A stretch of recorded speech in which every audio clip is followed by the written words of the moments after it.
구약 성경은 이스라엘 백성의 역사서입니다. 우리 지금 보고 있는 사사기와 열왕기서가 주된 내용들이지요. 오늘 드보라라는 사사가 등장하여 하솔왕 야빈의 철권 통치 아래서 20년이나 고생했던 이스라엘을 하나님이 구원해내는 이야기로 전개되고 있습니다. 그러나 성경에 이런 이야기들, 드보라나 기드온이나 삼손에 대해서 얘기할 때 그들이 어떻게 믿음을 지켰으며 하나님의 도우심으로 큰 결과를 만들어냈는가 하는 것을 얘기하는 것은 아직 본문에 다다르지 못한 것입니다. 본문을 이해하려면 어디까지가 문맥이고 배경이고 본문은 무엇이 어떻게 숨어 있는가까지 들어가야 됩니다. 사사기를 읽으려면 그 역사적 배경이 아시는 대로 애굽의 종되었던 이스라엘 백성을 하나님이 모세를 보내서 구해옵니다. 10가지 재앙이 있었고 홍해를 가르고 광야길을 걷는 동안은 구름 기둥, 불 기둥으로 지키시고 만나를 먹이시고 메추라기를 먹이시는 끝없는 하나님의 보호와 지켜주심 속에서 약속의 땅에 이릅니다. 약속의 땅을 주시는 것은 이스라엘 백성에게 자기 땅이 아닌, 즉 주인의 종으로 있다가 자기 땅을 가지게 된다는 이야기입니다. 그러니까 자기가 계획을 하고 목적을 가지고 그리고 내용을 만들어내야 하는 곳, 즉 무대와 기회를 가지게 된 것이죠. 그런데 여기서 이스라엘 백성은 하나님의 백성이 가져야 되는 하나님의 뜻과 목적에 일치하는 그런 내용과 그런 현실을 살아내지 않고 그저 한 세상 살면 그만인 체념한 인생, 하나님 모르는 백성들이 택한 길을 같이 따라갑니다. 우상을 섬겼다는 것은 자주 얘기하지만 우상이라는 신이 있다는 뜻이 아니라 자기 말을 들어주는 신을 가졌다고, 진짜 신은 자기가 되는 것이죠. 그러니까 하나님께는 꼭 순종을 해야 된다 이렇게 얘기하는 것이 굴복을 하라는 뜻이 아니라 하나님의 뜻이 너희에게 최상의 최고의 결론을 만들 것이다를 믿어라, 이해해라, 납득해라 하는 것이 성경 전체에 말하는 방법이요 내용인 것입니다.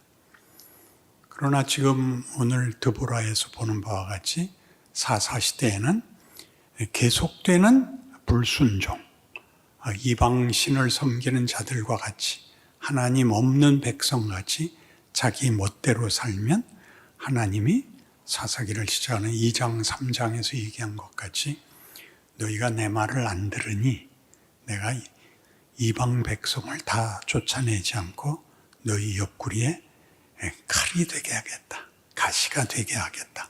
그리하여 너희가 어떤 형편속에 있는지 너희를 깨우치는 시험이 될 것이다.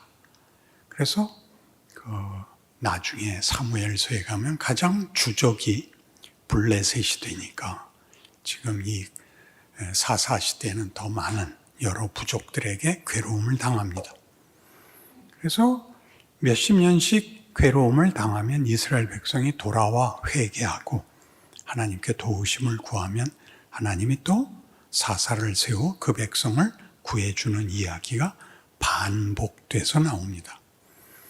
그러니까 사사기를 잘못 읽으면 이스라엘이 어려울 때 이스라엘이 회개하고 하나님께 구하면 구원을 주셨다, 이런 간단한 이야기가 아니라 구원하셔야만 되는 하나님이 왜 구원이 필요한 억울한 그리고 희망이 없는 자포자기한 인생을 만드시는가? 그래서 병 주고 약 주고 하는 식의 역사가 왜 반복되어야 하는가? 거기에 무슨 이유와 내용이 있는가? 이렇게 물어야 됩니다. 그러니까 오늘 같이 하나님이 이스라엘을 구하는 그 드보라 사사에서의 특징은 여기에는 하나님의 역사가 힘 없는 정체성의 신분의 여인들, 그러니까 드보라와 야엘 그리고 시스라의 어머니 하는 세 사람에 의해서 이 내용이 진행되고 연기되고 있습니다. 여인이란 전쟁에서는 앞에 나서면 안 되는 존재인데 이제 드보라를 얘기할 때나 또는 야엘을 얘기할 때나 꼭 이게 붙죠. 남편 이름이 붙습니다. 랍비돗의 아내 드보라, 헤벨의 아내 야엘. 이 두 사람의 역사가 남편은 뭐하고 아내가 나서야 됐단 말이냐를 감추고 있는 거죠. 감췄지만 더 역설적이게 강조가 되는 것입니다.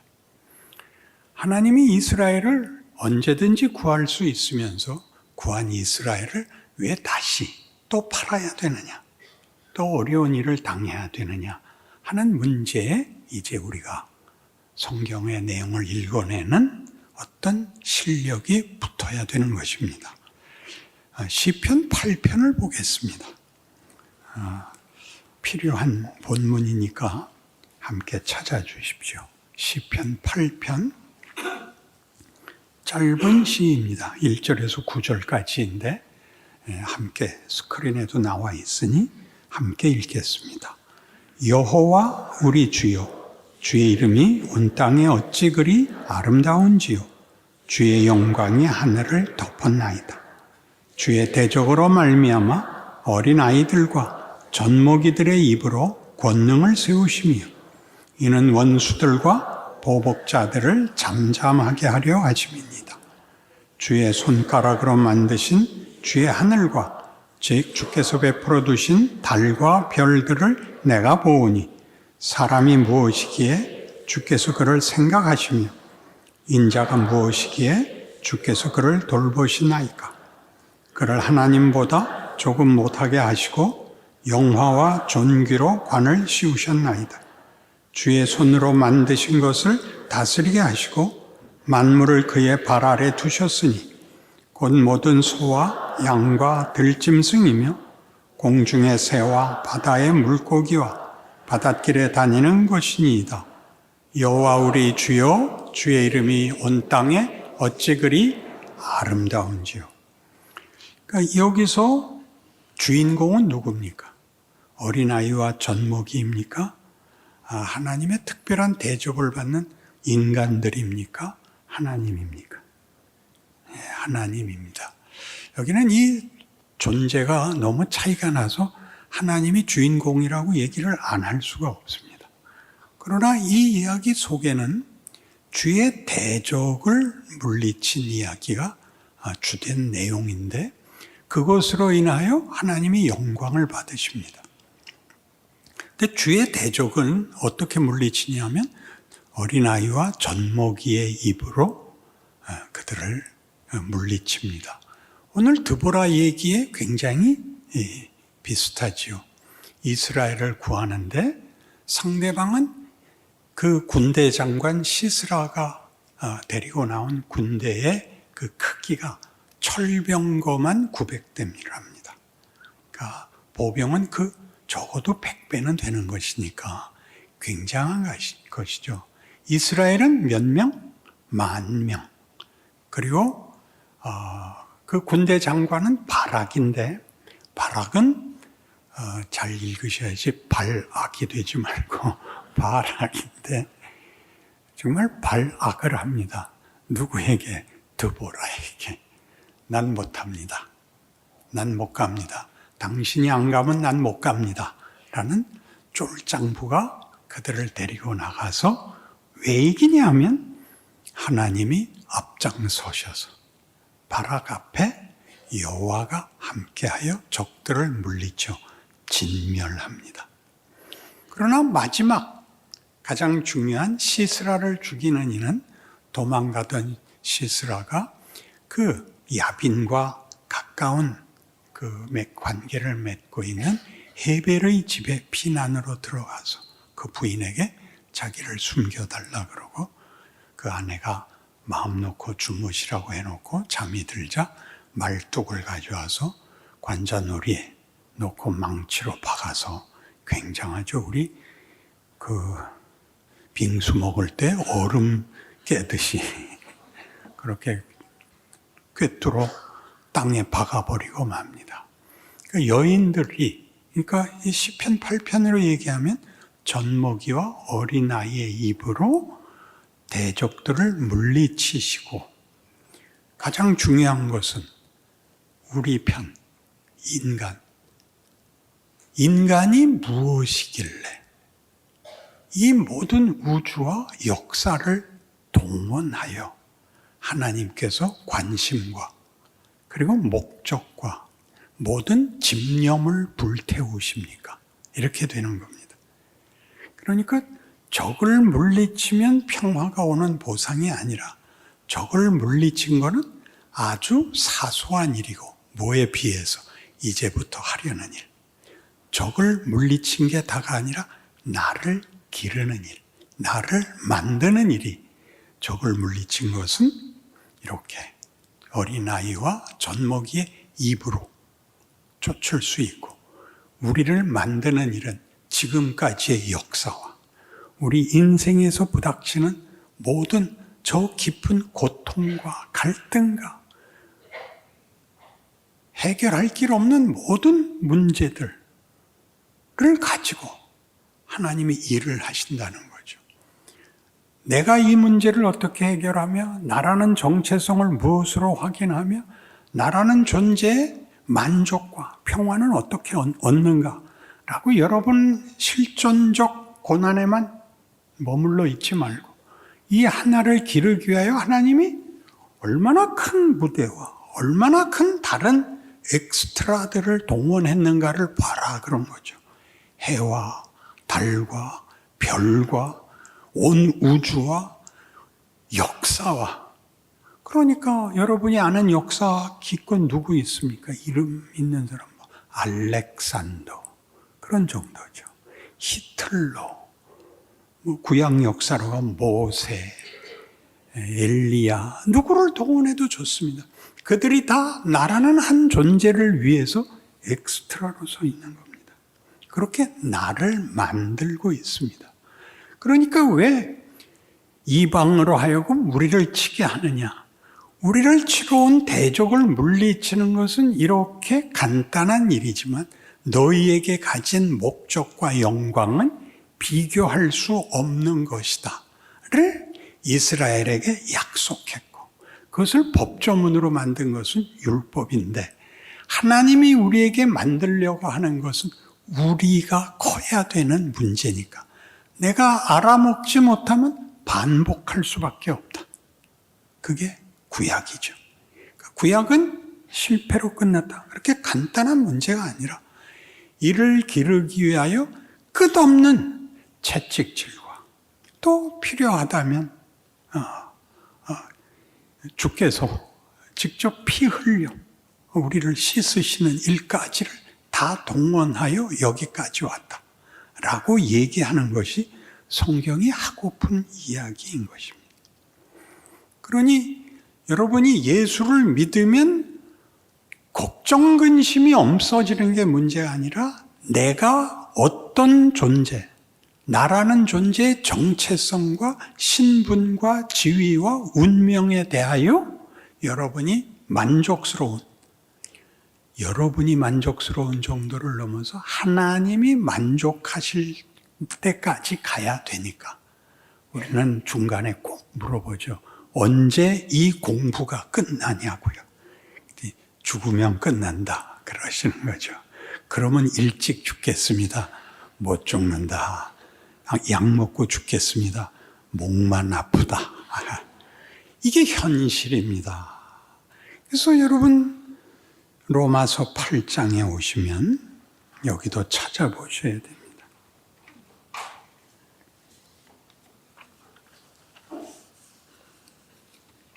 로마서 8장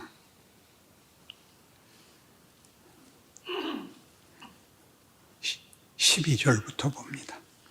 그러므로 형제들아 우리가 빚진 자로 돼 육신에게 져서 육신대로 살 것이 아니니라.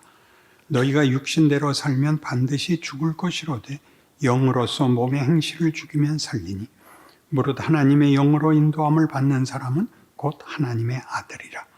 너희는 다시 무서워하는 종의 영을 받지 아니하고 양자의 영을 받았으므로 우리가 아빠 아버지라고 부르짖느니라. 성령이 친히 우리의 영과 더불어 우리가 하나님의 자녀인 것을 증언하시나니 자녀이면 또한 상속자 곧 하나님의 상속자요 그리스도와 함께한 상속자니 우리가 그와 함께 영광을 받기 위하여 고난도 함께 받아야 할 것이니라. 기도의 응답은 여러분 고민할 게 없어지는 데가 아니라 고민이 무엇을 만들어내기 위하여 주어진 조건이냐 하는 것을 알아야 되는 것입니다. 그것은 이것과 똑같죠.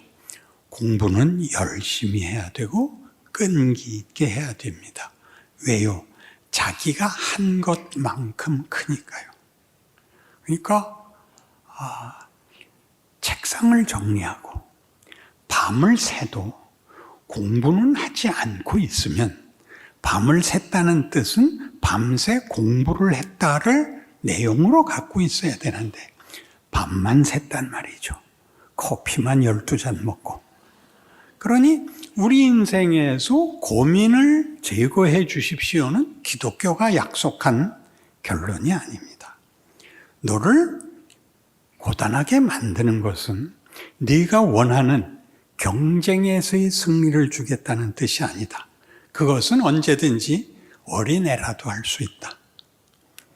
내가 그거는 후 하고 한번 바람만 불어도 제거할 수 있다. 제거할 수 없는 것은 뭐냐? 너를 만들어야 되는 과정이다. 그것은 지나가면 되는 것이 아니라 그 각각의 과정을 채워나가야 된다. 여태껏 고생한 게 뭐가 부족해서 아직도 남았습니까? 박사과정 하자. 이렇게 된 것입니다. 그러니 싫다는 거죠. 등록금을 더블로 낼 테니까 그 기간을 줄여주십시오. 이런 걸 합의할 수는 없지 않습니까? 그럼 우리는 늘 이야기를 하게 됩니다. 그래서 지금 보시다시피 너희라는 존재의 정체성이 무엇인지 알아라가 왜 나오느냐 하면 너는 하나님의 자녀다. 자녀를 안 기르는 부모는 없다. 다른 사람에게라면 무슨 뭘 돕거나 뭘 주는 것으로 그 결과가 끝나지만 너희는 무엇을 준 것이 아니라 네가 커야 되기 때문에 부모가 늘 너를 괴롭힐 수밖에 없다. 그렇게 말하고 있는 것이죠. 그것이 복이라는 걸 아는 데에는 너무 오래 걸립니다. 여러분들이 여러분 인생에 있어서 답을 찾은 사람들의 간증을 들어보시면 그들의 간증의 대부분의 한국 교회의 수준은 그 간증이 진지하고 순진합니다.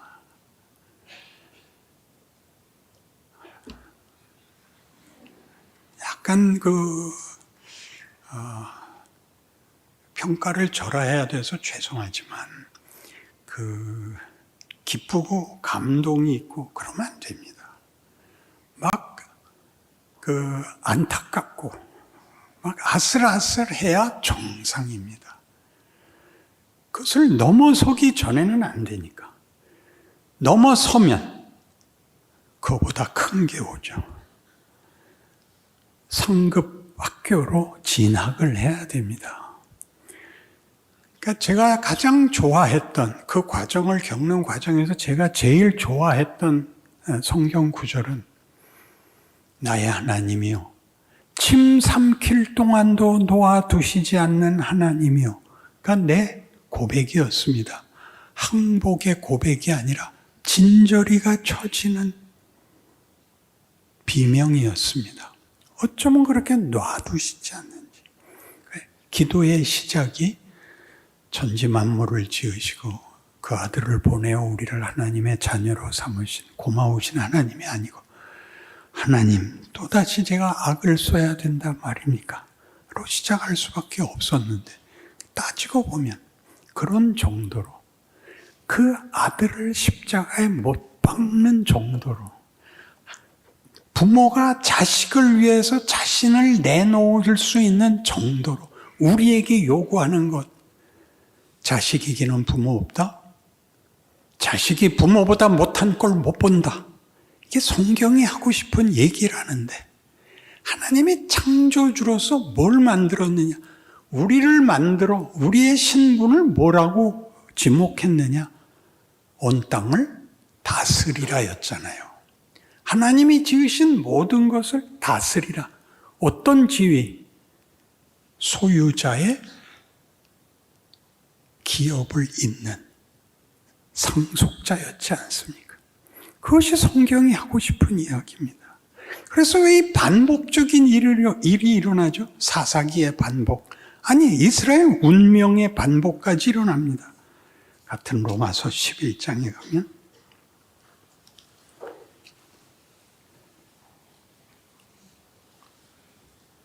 25절 형제들아 너희가 스스로 지혜 있다 하면서 이 신비를 너희가 모르기를 내가 원하지 아니하노니 이 신비는 이방인의 충만한 수가 들어오기까지 이스라엘의 도로는 우둔하게 된 것이라.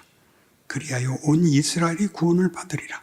기록된 바 구원자가 시온에서 오사 야곱에게서 경건하지 않은 것을 돌이키시겠고 내가 그들의 죄를 없이 할 때 그들에게 이루어질 내 언약이 이것이라. 함과 같으니라. 복음으로 하면 그들이 너희로 말미암아 원수된 자요 택하심으로 하면 조상들로 말미암아 사랑을 입은 자라. 하나님의 은사와 부르심에는 후회하심이 없느니라. 너희가 전에는 하나님께 순종하지 아니하더니 이스라엘이 순종하지 아니함으로 이제 긍휼을 입었는지라. 이와 같이 이 사람들이 순종하지 아니하니 이는 너희에게 베푸시는 긍휼로 이제 그들도 긍휼을 얻게 하려 하심이라. 하나님이 모든 사람을 순종하지 아니하는 가운데 가두어 두시면 모든 사람에게 긍휼을 베풀려 하심이로다. 순종하지 아니하는데 가두어 둔다. 순종하지 않고 어디로 갔다고요? 자기 주장대로 갔다고요. 자기 주장대로 가면 하나님이 하자고 하는 길 아닌 길을 가면 불순종이 되는 거죠. 그러면 우리에게는 순종했다, 불순종했다가 하나의 윤리와 도덕으로서 작용을 해서 난 순종했어, 난 순종하지 않았어. 이렇게 비교가 되는데 그게 아니라 하나님이 하자는 걸 하지 않고 자기가 만들려는 걸 갖기 때문에 무슨 꼴을 받냐? 우리의 한계를 받다는 거죠. 이 길로 가는 걸 왜 놔뒀냐? 왜 사사기에서 이스라엘이 이방 민족에게 어려움을 겪어야 하느냐? 그들이 택한 길은 결국 생존 경쟁이고 폭력이 왜 아무것도 아니라는 걸 보여주는 것이죠. 사망이 끝이라는 걸 보여줌으로써 하나님이 하려는 영생, 생명이 무한하다는 뜻이 아니라 생명이 부유하고 풍성하고 충만하다는 것을 우리에게 알리기 위하여 이 둘을 같이 쓸 수밖에 없었다 이런 얘기입니다. 그래서 그것을 역사 속에서는 이스라엘의 민족을 놓고 보자면 이스라엘에게 그 많은 기회와 과정을 줬으나 저들이 실패합니다. 저들이 실패하면 인류가 실패하는 거였습니다. 왜냐하면 이스라엘이 제사장 국가였기 때문에 그들이 하나님을 이방에 전하지 않으면 우리는 하나님이 알 길이 없는데 이스라엘이 실패하면 이방은 말할 것도 없이 실패해야 되는데 희한하게도 그들이 불순종을 하자 하나님이 이방에 그의 복음을 허락하심으로 오늘 지금 본 성경같이 이스라엘이 불순종한 걸로 이방에게 긍휼을 베풀었답니다. 이게 무슨 뜻이냐 하면 그들이 불순종해서 너희에게 올 수 없었던 것을 너희에게 줬다. 이중적 은혜, 긍휼이라는 걸 가르칩니다. 조건이 너희에게 있지 않다는 건 공짜다가 아니라 너희가 만들 수 없는 걸 내가 만들기 위하여 내가 이유가 되고 내가 조건이 되고 내가 모든 책임을 지고 너희를 여기까지 끌고 간다는 걸 보였다. 그러니까 이스라엘은 불순종해서 그러면 멸망을 하느냐? 아니다. 너희는 이스라엘보다도 나쁜 조건에 있었는데도 내가 너희를 불러내는 바로 그 은혜로 이들도 돌이키게 할 것이다. 그럼 왜 이 둘의 불순종의 결과와 순종의 결과, 아니 무지에게 허락한 은혜를 대비하는가? 우리에게 말하는 거죠. 너희가 가고 싶은 것과 하고 싶은 것과 되고 싶은 것과 하나님이 하고자 하는 것이 뭐가 다른가? 순종과 불순종으로 나누고 은혜와 긍휼로밖에 설명할 수 없는 이유가 뭔가? 너희의 차원, 너희의 실력으로 만들 수 없는 데를 가자고 하는 것이다. 이것이 하나님이다. 그것이 부모가 자식에게 베푸는 부모된 도리다. 그렇게 얘기하는 것입니다. 2부 때는 딱 하나였어요. 근데 지금은 한 3, 4명 했어요. 3부가 난가 봐요. 숫자가 높아져서 그럴까요? 여러분, 이 이야기를 진정성을 갖고 들어와야 되는 게 아니라 이렇게 기독교는 완전히 다른 얘기구나라고 알아야 돼요. 여러분이 말하는 행복, 여러분이 말하는 영광, 여러분이 말하는 어떤 성공에 관한 얘기가 아니라 존재론이, 운명이 다른 거예요. 하나님이라는 분은 이런 분이구나. 나에 대해서. 그러니까 아까 본 시편 8편의 핵심이 뭐였죠? 하나님이요, 사람이 무엇이길래 이 모든 우주 만물을 동원하여 우리를 초점으로 삼고 계십니까? 그러는 거예요. 여러분이 했던 질문은 뭐죠? 이 대목을 욥기에서 욥은 억울하니까 그 답을 얻지 못했을 때 뭐라고 얘기했냐 하면 하나님, 인간이 무엇이 관대? 이렇게 치성을, 열심을 품습니까? 우리가 범죄한들 하나님께 무슨 손해가 있겠습니까? 잊어주십시오. 이렇게까지 나옵니다. 굉장하죠. 그걸 하나님께 가서 찾게 된 것이 은혜라 말이에요. 그걸 점쟁이한테 가서 물어보겠어요. 뭐 어디 갈 데가 없네요. 그러고 보니까. 하나님께 물어보는 거예요. 하나님, 이게 어떻게 된 것입니까는 여러분의 문제를 설명해야 되는 것이 아니라 성경이 그토록 많이 얘기하는 하나님이 날 뭘 만들겠다는 건가? 그걸 만들기 위해서 어떤 과정을 가야 되느냐? 내가 택한 것은 뭐가 결실이 되는가를 봄으로써 하나님이 결실하려는 것이 어떻게 다른가를 알아야 된다. 인간이라는 존재의 정체성, 신분, 지위, 운명이 다른 것입니다. 한국교회에 널리 퍼져 있는 것은 가장 간단한 얘기입니다. 오늘 죽어도 천국과. 근데 안 죽잖아요. 살아있는 동안 뭘 해야 되는지를 모르잖아요. 밤낮 그 얘기만 해야 되고 이렇게 부정적이고 소극적인 구원관을 가지면 천국 가는 것이 지금 실현되지 않으면 결국 뭘로 확인하느냐? 부정적인 방법을 써요. 넌 안 믿어서 지옥 가. 그렇게 얘기함으로써 나는 천국 간다를 확인하는 거예요. 그게 아니라 천국으로 부름을 받은 우리들은 인생 속에서 어떤 부분에서 자라가는가, 뭐에서 변화가 있으며 어떻게 방향과 과정에서의 만들어짐이 다른가가 하나씩 생겨나는 거예요. 아유, 고맙습니다. 내 이 설교해서 이렇게 큰 아멘 받은 건 처음입니다. 기독교를 다른 신보다 더 큰 신을, 그러니까 소원을 들어준다는 것은 동일하고 더 잘 들어주는 신으로 되어 있지, 하나님은 우리가 알고 있는, 우리가 만든 신들과 근본적으로 뭐가 다른지에 대한 이해가 없기 때문에 하루의 고통을 못 참는 거예요. 학교 공부해서 이해가 안 가면 돌아와서 형한테 묻든지 누나한테 묻든지 해야 되는 거 아니에요. 이게 뭔지 지금은 이해가 안 가. 지금은 그냥 외워놔. 이렇게 얘기할 수밖에 없는 경우가 많습니다. 그런 마땅한 실력이 커야 그 다음 게 이해가 됩니다. 한꺼번에 여러분은 운명만 요구하고 있죠. 그 운명은 영광의 자리입니다. 그 과정은 그러니까 힘듭니다. 그러나 진지한 것입니다. 성경이 이 얘기를 하고 싶어서 이렇게 우리를 고생시키죠. 뭐라고까지 얘기하느냐 하면 근원이 구하는 길은 결론이 사망이거든요. 하나님이 없으면 사망입니다. 인간이라는 존재의 근거도 하나님이고 내용도 하나님이고 그리고 운명도 하나님입니다. 왜냐하면 하나님이 우리를 사랑하시고 사랑은 상대가 있어야 됩니다. 사랑은 주기만 하지 않습니다. 받아야 됩니다. 상호 관계의 최선의 자리입니다. 하나님이 우리를 사랑하시고 우리를 뭘 만들겠다? 우리로 기꺼이 하나님을 사랑하게 만들겠다입니다. 그 전에 양보하시고 다른 거 원치 않고 저 건강하게 살다가 흉안당하고 죽게 해주세요. 이렇게 얘기하면 죽여버려야 됩니다.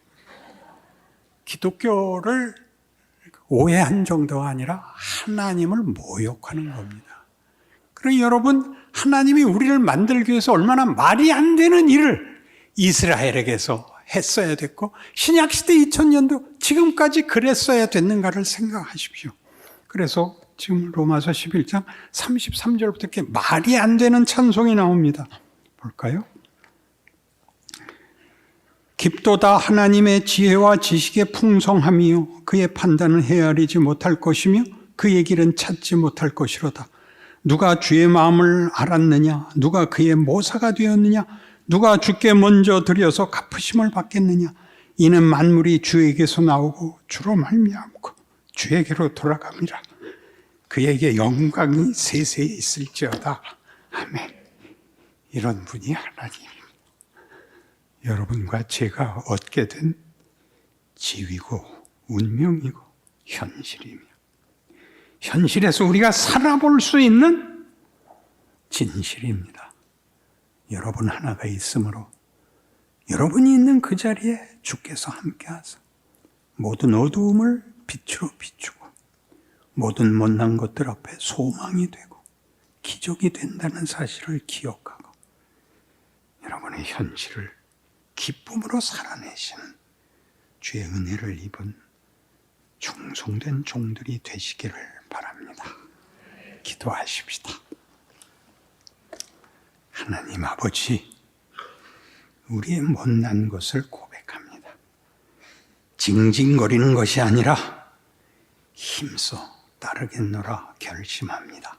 붙들어 주옵소서. 더 많이 때려주시고 꾸중해 주시옵소서. 영광의 자리로 하나님의 찬송의 영광이 되기까지 충성과 인내와 그리고 모든 것을 바치는 고백을 받아 주옵소서. 예수님 이름으로 기도합니다.